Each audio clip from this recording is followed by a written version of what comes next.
It's dangerous to go alone. Take this.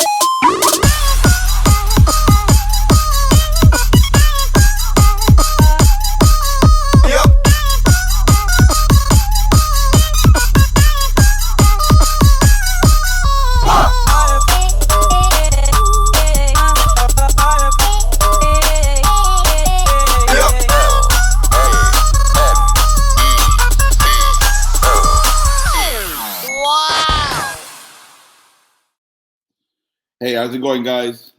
I want to talk to you about something that came out recently, and it's in regards to the Superman movie, and that's the Supergirl, based on the Hollywood Reporter. It was confirmed that not only that her parents were cast in the movie, but it was also the idea that she was going to be in the film. Now, we knew that there was a possibility that she was going to be in the film because she was cast long time ago as well, and it was also in the article. It also said that as well. But it's also the idea that now there's the back and forth with regards to how many people are going to be in the movie and how she will be infected in the movie. Now, Supergirl, Woman of Tomorrow, the film comes out next year. It already started filming this past week. We know that Lobo's in the film. We know that these two actors got cast as the parents. We know that it's loosely based on the graphic novel or the comic book miniseries from 2021, which is the story is essentially an alien girl seeks the help of Kara to seek the justice of her dad who died in the hands of the villain. I read it; it was cool. We'll see how closely it ties to that. With regards to Superman, a lot of people are saying that it's too many characters. Right? We have Mr. Terrific, which James Gunn already said that he's going to be out of the majority of the supporting cast members. He's going to be the one that's been focused on the most. So when you have Lex Luthor, you have Ultraman, you have part of the Authority, um, you have Lois, you have Jimmy. We have a lot of the Daily Planets. We have Paul Kent. We have Mark Kent cast Superman.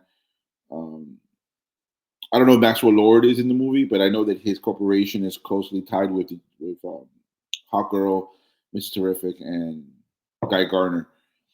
Now it's Supergirl, right? Because you have Crypto, which Crypto is also in the graphic novel Woman of Tomorrow.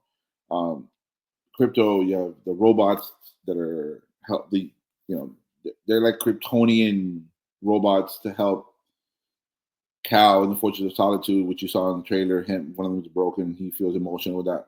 How's Supergirl gonna fit into this? Is basically the question that I want to go through this now. I think it's two things. One, we got to give James Gunn the benefit of the doubt because he has an ensemble cast history where he's done it before in 3 films, Guardians trilogy. He's done it before with the Suicide Scrubs. We got to give him in the Creature Commandos, and we got to give him the benefit of the doubt that whether or not he could um, allocate enough time and not be overdone with the inclusion of Supergirl. Oh yeah, I forgot. And then Lobo was in the movie, but nobody really cares about Lobo like that, especially Jason Momoa. And then two, the biggest concern is is this really a Superman movie, right? A lot of detractors are saying there's too many people and how's it going to work narratively wise. We know a lot of stuff is going on in this movie. We know that this is the kaiju, which James Gunn said the majority of the first trailer is. It's what you saw. The majority of the trailer, the first one that came out last month, was the first act of the film. The suit is burned, and we'll get more into that in a later video. But um, I think that she's an end credit or she is not as heavily featured in the film, I think that's fine. Kind of like Crypto, right? We expect Crypto is going to be assisting Superman to a degree because James Gunn said that he could be mischievous at times, but he's not going to be a focal point. And I think that's what needs to happen. I think Supergirl needs to not be the focal point, and I don't think she is. I don't really see it as a big deal. That's probably the rationale that I have. I'm more concerned with the story. I'm more concerned of where do we go from. Supposedly, Superman has to go through a conflict on the other side of the world. He intervenes. Lex Luthor. We don't know whether he's in the suit based on the story of the Daily Planet that Lois has. We don't know if he's the one who does that. We don't know how closely he's connected to Ultraman. and all this stuff. But it's just, for me, if she just relegated to a supporting character, I don't think it's a big deal.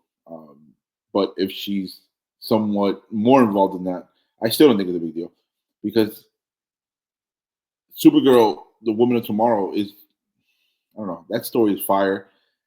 The director's awesome in that. I have full faith in that. I just think that for this one, we just got to think about what's the story and how does it relate to Superman, as opposed to whether Supergirl could actually negatively affect the film. So, yeah, cautiously optimistic, right? Like, I'm not the biggest James Gunn fan, but I'm a huge Superman fan. He's my favorite superhero. So, I'm not gonna say I trust,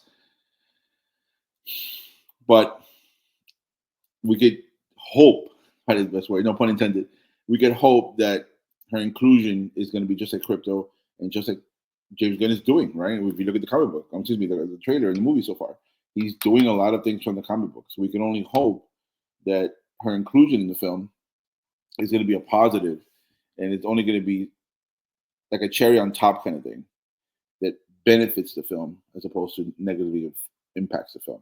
Like, for example, and last thing, all these people that are saying that it's too much people and it's too much characters and all that stuff. I don't know. A lot of things were said about other films. A lot of things were said about movies that have like 10 or 7, 8 characters, and it still did amazing, It's right? dangerous to There's go Lord of the alone. Rings, Take Dune, this. there's several plot lines and several characters, and this is a Superman film, and at the end of the day, it's gonna be a Superman film. So I have no problem with it, and I just see the positive, and I see where hopefully it could go from there. Remember, Superman comes in theaters July 11th. Go Cal.